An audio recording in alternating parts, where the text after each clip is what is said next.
Pemirsa, saya akan menerima tantangan para wali murid yang beberapa saat ini telah sedikit menggerutu atau sedikit susah karena putra-putrinya yang bersekolah di rumah melalui daring, dan itu ternyata membuat jengkel dari wali murid, dari bapak ibunya. Kalau boleh saya kutip sedikit kata-katanya, diantaranya, iki sida sekolah apa ora, lek panggah sekolah anakku tak rabekne ae. Salah satu diantaranya seperti ini. Ada yang kedua, seorang wali murid juga menyampaikan sambatnya atau ya sedihnya, susahnya, yaitu kalau sekolah tetap seperti ini, ndahku sampai pecah rasane bocah sekolah terusnya pora. Jadi tanggal 4 Januari sekolah, ternyata ya enggak, diundur maneh ya apa sih karepe. Diantaranya seperti ini. Perlu saya katakan bahwa yang namanya pemerintah sebenarnya sudah berusaha untuk membuat suasana lebih meriah, lebih riang lagi, lebih senang lagi. Namun karena ya pandemi seperti ini, karena ya COVID-19 seperti ini, membuat kita semua kelabaan. Termasuk diantaranya pemerintah berusaha untuk bisa tetap sekolah, tapi karena situasi seperti ini menambah rumit kalau diizinkan sekolah tatap muka. Nanti yang repot juga wali murid sendiri, pemerintah masih disalahkan lagi. Maka dari itu, sabarlah para wali murid. Pemerintah, kalau kita kan lebih kecil lagi, ibarat pemerintah itu ibarat orang tua. Apa ada orang tua yang tega akan menjerumuskan anaknya agar kena sakit-sakit? Kan tidak mungkin. Seperti ini, pemerintah pun juga demikian.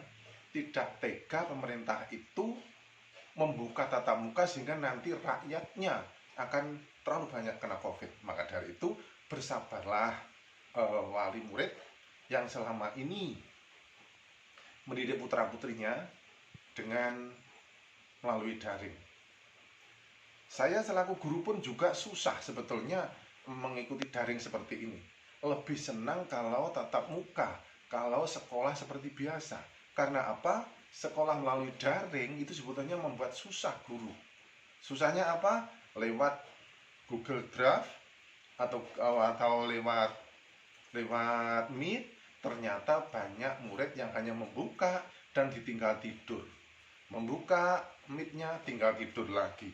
Itu banyak seperti ini. Itu lebih susah. Makanya kalau saya secara pribadi, atas nama saya pribadi, saya lebih suka kalau sekolah itu tetap tatap muka. Namun situasi seperti ini masih belum menentukan. Pemerintah sudah berusaha sekuat tenaga untuk secepatnya pulih kembali, namun masih seperti ini. Kalau kita berpikir lebih dalam lagi, lebih jauh lagi, ya innallaha ma'as-sabirin.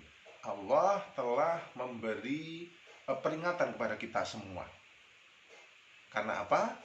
Kalau selama ini seperti yang disampaikan oleh para sastrawan, kalau kita sekolah tatap muka, terus ada seorang guru yang memberi peringatan kepada muridnya, dan ternyata wali murid membela mati-matian anaknya yang betul-betul salah.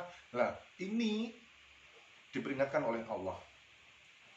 Akhirnya orang sadar sekolah lewat biasa saja, lewat dari sekolah dari rumah dan dipantau oleh langsung orang tua. Akhirnya orang tua mengetahui bahwa putra-putrinya kalau di rumah seperti itu. Nah, ini makanya banyak wali murid yang merasakan pecah ndasela, kayak sigar lah, sampai pusing merasakan, stres, malah bahkan kalau melalui layar TV, melalui berita, itu ada anak yang sampai disiksa. Bahkan ada yang dibunuh gara-gara jengkel anaknya diberi pelajaran tidak bisa. Maka dari itu Allah memperingatkan seperti ini agar kita semua introspeksi. Mulai dari pemerintah juga introspeksi, para guru juga introspeksi, kalau mengajar harus dengan yang sungguh-sungguh. Dan para wali murid juga introspeksi, kalau dilapori anaknya mempunyai kesalahan seperti dan seperti itu, tidak langsung menolak mentah-mentah, membela anaknya mati-matian, bahkan sampai ada sekarang ini musimnya lapor ke polisi dan sebagainya, akhirnya mendapat jadi tersangka dan sebagainya. Itulah, ini peringatan dari Allah Subhanahu wa Ta'ala. Maka dari itu mari kita sama-sama berdoa agar situasi seperti ini yang mendunia seperti ini kita segera pulih kembali, menghilang kembali COVID-19 ini, sehingga kita bisa langsung pembelajaran tatap muka sebagaimana mestinya seperti tahun yang lalu. Ini hampir 1 tahun. Maka dari itu marilah kita sekali lagi berdoa dan tetap untuk menghindari kerumunan sementara ini, biar cepat selesai COVID-nya, menghindari kerumunan, tetap menggunakan masker, dan selalu cuci tangan. Saya kira itu yang bisa saya sampaikan. Ini adalah tanggapan dari tantangan para wali murid yang selama ini keluh kesahnya. Guru pun juga berkeluh kesah, lebih senang tatap muka daripada harus melalui daring seperti ini. Oke, saya kira itu yang bisa saya sampaikan, dan salam sehat selalu.